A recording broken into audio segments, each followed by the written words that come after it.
Good evening, viewers. Pasalamatan naman natin ng Ginoo. Thank you, Lord, sa inyong broadcast. Amen, mga viewers. Kay iyan itanan sa Ginoo, hindi reliyon, hindi akon, all to the glory of God and in the name of the Lord Jesus Christ. Amen. Mga viewers, nandun na ito na pirme, not unto me, but for the glory of God and for His name and for mercy's sake and for truth's sake. Amen. Mga viewers, hindi sa akon initanan para kag-iya sa Ginoo. Amen. Karon, magkanta kita in times like this.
Thank you, Gid, sa pagkinantanay natin sa sining mga tinuig. May the Lord bless the song in our hearts to be ready, be very sure. Siguroon ta, bisan ano pang matabo, nga nabaton ta ang Ginoo, nga siya lang, way na iban, kagway na kita, inasimba ginaludan, ang aton ng Diyos, kag manuluwa si Jesus. Amen, mga viewers. Karon, magapadaan kita sa paglaygay sa Ginoo, manungod sa iya comparison sa relasyones sa mag-asawa, sa iya ang Ginoo, kag sa aton nga iya iglesia o kung iya pamilya. Alin na kita karon? Diri kita sa chapter 5, verse 26, no? Sugdan nato na 25. Husband, love your wives even as Christ also loved the church and gave himself for it, that he might sanctify and cleanse it with the washing of water by the word, that he might present it to himself, a glorious church, not having spot or wrinkle or any such thing, but it should be holy and without blame. So ought men to love their wives as their own bodies. He that loveth his wife loveth himself. For no man ever hated his own flesh, but man nourisheth and cherisheth it, even as the Lord the church. Kapag Panginoon pakamay siya tulong, mag-pray kita na, please Lord, pakigambal man sa mo, malagad mo, kagi mo mga viewers, kagi bless kami, sa mo eternal na pulong. In Jesus' name, I pray. Amen. Now, ang comparison dire sa Ginoo, sa relasyon niya sa iya pamilya, pareho man siyang mag-asawa. Na ang asawa masunod sa programa, disenyo sa Diyos, mag-obey, mag-submit sa iya husband. Kag ang husband, mag-higugma sa iya lang kagalingon asawa. Kag ini, buhaton ini para sa Ginoo sa asawa, kag sang bana. Kung ara mo ginamayo ko na unang ginawa rin na sa aton. Alang hindi ito masarangan, kaya hindi magiging pwede mag-100% mag-intindihan na yung asawa kag bana. Pero kung ara ang ginawa sa aton, many times, hindi kita maintindihan na ipag-inuutan na lang. Anong buta mo lang? Mga muyo kita together, kag aton itugyan ang aton mga misunderstanding na ang Ginoo sini ang magapangop kag magabulong sa tanan ng mga blatyagon na hindi maayo. Amen. Nagdason, ari na kita nagsaling dayon, ang husband loves your wife, pareho sa pagigugman ni Kristo sa iya man pamilya. Kag nagsiling siya, and He gave Himself for it. Nga ang amay o bana, maghahalad siyang ilagi siya kabuhi sa iya asawa. Ang butang balon, unungan niya ang iya asawa. Why siya paboran niya bana? Kundi para sa Ginoo, iya asawa. Now, karon dili dahil na siya nagsiling.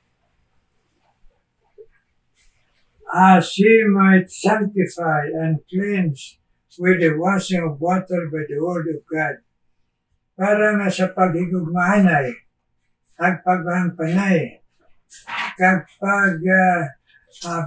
pagbatas, endure naton ang aton pagkatawanon nga asawa o bana para lang sa Ginoo, para in the fear of the Lord, kag para sa testimonya sa Ginoo, para nga pareho sa kay Kristo nag-antos para sa kaluwasan sang iban, amuman nga kita, nagaantos man nga maghangpanay, magigugmanay, magpasakop ang asawa, para nga makita sa kalibutan si Kristo sa aton, kag magdangop sila. Amen. Amo nang ginasiling dire, that He might sanctify and cleanse it, na mahimo sa pagsunod naton sa disenyo sang Ginoo asawa bana, mahimo nga matinlo ang aton nga kabuhi, kag sanctify and cleanse. Pakita naton ang pagkabalaan ni Kristo sa aton, kag ang pagtinlo sa aton nga hindi mabaton nga sala kung kisa magpatinlo kita ka magpaubos. Kay ang suay nga mag-asawa, many times wala sa may makabaton sa isa ang kung sino sala, asawa ba na? Kaya asawa siling mo sala, ba na siling mo sala. Pero kung si Kristo ara sa aton, magasiling kita, hindi kita magsigi away. Kay karon mahimo naton mas maatagang kasubanan ng Ginoo. Kag hindi kita makakabuhi nga balaan o kondyusyon, kag hindi kita mahimo makapatinlo sang aton kaugalingon nga mga sala kasaypanan kay naghahari sa aton ang bugal nga hindi kita magbaton kung sino sala. Okay?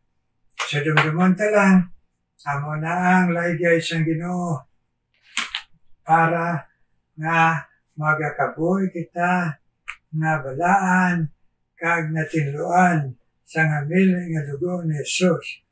Kag siling diri dayon, that He might present it unto Himself a glorious church, having no spot or wrinkle or any such thing, but it should be holy without blemish. Para nga kuntiuna mag-atubang kita sa Ginoo, ang aton kabuhi, ang ayana nga hatagan kita sa Ginoo sang recommendation nga sa diin nagkabuhi kita nga nakahatag kalipay sa iya nga wala sang kasaway kag dagta nga diin ang aton kabuhi nakapainpirno sa iban kundi nakahatag ini sang ginatawag ang kalipay sa Ginoo without blemish. So ought men to love their wives as their own bodies. He that loveth his wife loveth himself. Ang paghigugmaan ay ang bana maghigugma sa iya asawa parehas paghigugma niya sa iya kaugalingon. Amen? Kagang asawa man mag-submit sa iya man kaugalingon siya bana pareho man sa paghigugma niya kay Kristo nga nag-submit siya. Amen? Amo na silang sampulong sa Ginoo nga kita mahimo nato nini nga kita mga magapakita. Men ought always to love their wives as their own bodies, as he loveth his wife, loveth himself. Amen? Nakita niyo na?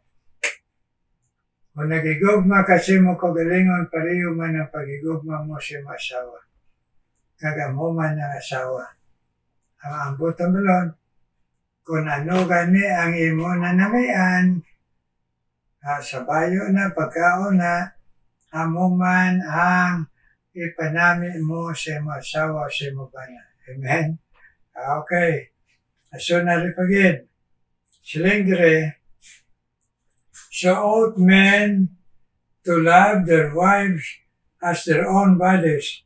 He that loveth his wife loveth himself. No man even yet hateth his own flesh, but nourisheth and cherisheth it, even as the Lord the church. Kay ang natural, wala tao na kontrahon niyang iya kaugalingon. Amo man ina ang relasyon sa mga asawa. Hindi mo kontrahon pareho sa imo bala. Pareho bala sa ilustrasyon niya. Sumbagon mo ang imo mata. Kung hindi mo na mahimo, amo man ina ang imo una-unaon si mo bana. Hindi mo sakiton kung hindi ka man gusto sakiton. Amen? Kung ano ang pagtatar mo nga maayo sa imo lawas sa maman si masawa ka bana. Kung ikaw nga asawa o bana, gusto mo sa maayo man nga biste, amo man ang imo ipahandom si masawa ka si mo bana. Love it like himself. Amen? Amen, no? Kaya sila niya, no one hated himself. Nga imo, patyon, imo kaugalingon kung Kristohanon ka. Ano mga nag-suicide, way ginaya sila pa Kristo. Pero kung tuod ka nga Kristo, hindi ka gidya magpatay sila kaugalingon. Kaya tungod, may gugma ka, nahigugma ka sa Ginoo, kag may pagrespeto ka sa iya. nga nahadlo ka, nahiya ka, nga musingan mo ang iyang ngalan sa pinagi, sa pagbuhat, sa pagpakamalain sa imong pagalingon. Kung hindi, nga ilang imo kag akong pagalingon nagsiling, that He might sanctify and cleanse it. Ang butang balon, nga ang aton kagalingon, aton himuon ni nga tinatawag bala matinlo kagbalaan. Kaya nagsiling dire, that He might present it for Himself a glorious church, not having spot or wrinkle in any such thing, but that it should be holy and without blemish. Ang butang balon, dumdumon naton, kag preparahon naton to prepare to meet thy God, na kung may ara pagigugma, pag-iusa, pagrespetar, ang tagsa kasawa kag bana, mahimo preparado kita nga magatubang sa Ginoo. Amen. Ang wala na dumdumunta, lumalabay lang ng tanan, problema ini, kasakitan, lumalabay lang ni. Ang aton gidya dumdumon, ang aton niya tagaan importansya, nga magatubang kita dito, nga okay kita, kay nasunod tayo disenyo. Huwag kita magrebelde, huwag kita magabusar, huwag kita magsikway sa iya instruksyon, relasyon sa bana kaasawa, kaya mo na ang ginpakita niya sa iya gugma kag pagpangulo sa aton ngaya church, iya pamilya, relasyon niya sa aton. Amen, mga viewers. May God bless. Sabi na kita mga asawa kag bana sa aton relasyon. May God bless kag pagbulig sa aton. Karon mga muyo kita. Ginoo amay nga balaan nagapalapit. Ako sa imo trono nga bugay nga nagapasalamat Ginoo nga ikaw o Diyos ang nagahatag sa amon permilaygay para namon kabuhi magmatahong ang amon kabuhi labi na relasyon bana kaasawa Ginoo makahimaya makahatag kalipay sa imo. Bisan nga may ara kabudlayan ay hindi manggid mahimo 100% nga magkinsindihanay ang asawa kag bana, lalaki kag babae. Pero ang imo tudlo sa mo nga unahon namon ikaw anay Ginoong Hesus sa pagbaton nga bugtong ang luwas kag pagtubo sa gugma kag pagbatas sakripisyo para Ginoo nga makita sa mga katawan sa kalibutan nga may Kristo nga buhi sa amon kag matuman namon ang imo misyon sa amon nga makapanugid sa ila, makaganyat sa ila, magpalapit sa imo tungod kay arang amon pasensya pagbatas sa mag-asawa kag bisan pang bana kag ang asawa. Thank you, good Lord, na ang imo purpose for your honor and glory ni tanan Ginoo. Kag mahimo namon lamang ang dumdumon namon, mahimuon namon for your sake, kag for the fear of the Lord, pagrespetar sa imo Ginoo. Thank you, good Lord, kag karon magapadayon ako Ginoo sa pagpanawag sa imo, pag-bless mo sa mga viewers. Kabay pa Ginoo nga sa gyapon, ikaw magapakamayo kay Rita Tunga Ginoo, kay handom nga bilang Iloy kag lula sa iya pamilya Ginoo, na makapalapit sa imo Lord Jesus. Bless Rita Tunga at sa iya kapisan Ginoo sa pag-alagad sa imo sa fellowship Ginoo. Yes Lord, bless her physically and spiritually Lord, strong. Kagisan pa and Mrs. Guadalquivir, bless man Lord, at si Elida Hagulina, Aila Ginoo handom, aila pamilya Ginoo, kag sila kagalingon na magatutom sa imo. I-bless sila Ginoo si Mrs. Guadalquivir, kag si Elida Hagulina. Agbisan pa Ginoo, i-bless man si Nida Nakano Ginoo. Agbisan pa si Hilda Calantas. Aila mo Ginoo handom, nga magatutom sa imo, kag magapagamit sa imo Ginoo Hilda Calantas, kag Nida Nakano, kag sa ila pamilya ang inapahamuyo. Please bless and answer their prayer. Ang si Cristina Gabaya, kag iya mami, abay pa ikaw padayon Ginoo, at pag sa ila katutom Ginoo, kag sa ila pag-share sini nga mensahe sa broadcast, bless sila Ginoo. Cristina Gabaya, kag iya mami Ginoo, sa maayong lawas, kag sa pagpasinsya, kag kaukot sa pag-alagad sa imo nga hindi magatanaw sa tao. Yes, Lord, Cristina Gabaya, kag ang iya mami, Lord. Kag i-bless man, Ginoo, bisan pa, si Joyce Montaño, kag si Jing Belina, i-bless man sila, Ginoo, ay ilang mga handom, nga magatutom sa imo, mag-alagad sa imo, magasunod sa imo, magakabuhi sa imo, kag si Joyce siya pamilya, Ginoo, kag si Jing sa iya kabuhi nga pagsunod sa imo, bless. Nagbisan pa Ginoo, si Gilmore kag si Hope, Minyo Noibo Ginoo, i-bless man sila mag-asawa, na nagapangamuyo, nga may complete healing ang asawa si Hope, kag ila kabataan Ginoo, na hindi magkalayo sa imo, Gilmar Ginoo, Hope, Minyo Noibo, i-bless Ginoo. Nagbisan pa Ginoo, Imbalbuena, mga pamilya, ikaw man mag-bless o sa Ginoo. Kag si Jumer, Ginoo, please bless them. Ay lahandong na mag-aalagad sa imo pag magtutom sa imo. Kag ang ila, dua ka bata, Ginoo, na maginapangamuyuan, makasunod sa imo. Bless, Lord, bless. Gilmar, Hope, Minyonoybo, Ginoo. Agbisan pa, Ginoo, Imbalbuena family. Ag-bless man Ginoo. Bisan pa si Stella Hogado Ginoo.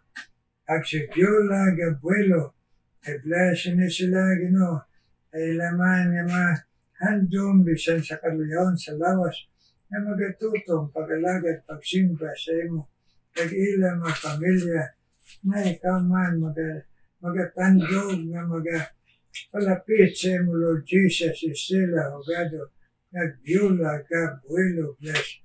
Nasan pa si Nining Laturilla, kag bisan pa si Jima Sibaya, i-bless man nini sila, na mga iloy nga nagapangamuyo, nga sa gyapon, gamiton mo sila sa pag-alagad si Nining, tagaan mo siya complete healing mga Ginoo, kag iya pamilya Ginoo, nga magalapit man sa imo bisan si Jima Sibaya, ag si Brother Sibaya Ginoo, na matutong sa pag-alagad, pagsunod sa imo Ginoo, na wala pagtanaw sa tao, kundi sa imo lang, Lord Jesus, Jima Sibaya, ag Nene Sibaya. Abisan pa si Risen Suita, i-bless man si Risen Suita, nagapod si Malagad Pastor Suita, na madamo nga tinuig, i-strengthen padayon sila pagbatas sa pag-alagad sa imo sa tula, sa mga kapobrehon, kag mga Ginoo pag-antos, pero ikaw nagpakita, katutom sa ila, so i-bless sila Ginoo, padayon ka ila kabataan, na nag-alagad sa imo, Risen Suita, kag Pastor Suita Ginoo, kag bisan pa Ginoo, nag-bless ka man sa nag-alagad sa imo si Ma'am Giselle Lebares Ginoo, padayon siya strengthen physical, spiritual Ginoo, encourage her sa tunga sa mga time sa discouragement, nag-bless siya Ginoo, Ma'am Giselle Lebares Ginoo, kag si Ditong Escobar, tandugaman kay kuson, nga mangin real sa imo, ang iya pagtuo Ginoo, kag ang iya handlo mag-alagad sa imo, kag buligi siya makakabuhi Diyos noon Ginoo, dito ang Escobar. Amoy ni Ginoo, akong ginapangabay sa imo, O Diyos. Bless kag answer us, Lord. In Jesus' name I pray. Amen, amen, amen. Amen, amen, mga viewers. Thank you guys sa pagpinangamuya, kagatutong hatag sa Ginoo sa aton, na magpalaygay kita sa pulong sa Ginoo. Karon, mamati ta special number.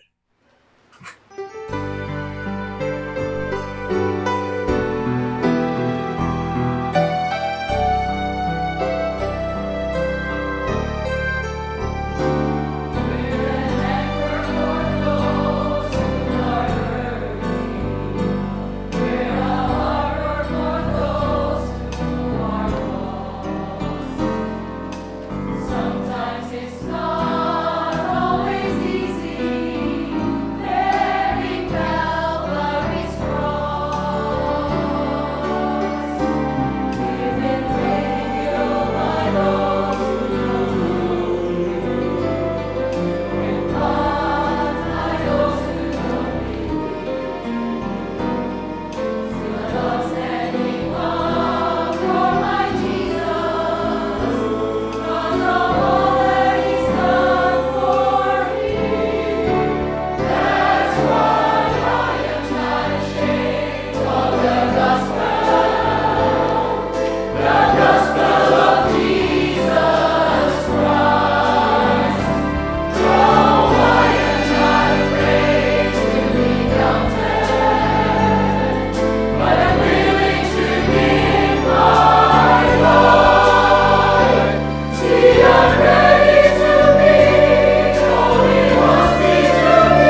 viewers mo nga nagahatag special number para sa nga broadcast sa pag-imaya man sa Ginoo nga maka-inspirar kamo sa tanan mga viewers. God bless you na naghalad special number. Kag kita tanan mga alagad sa Ginoo kag kamo tanan viewers around the world. May God bless us. Amen.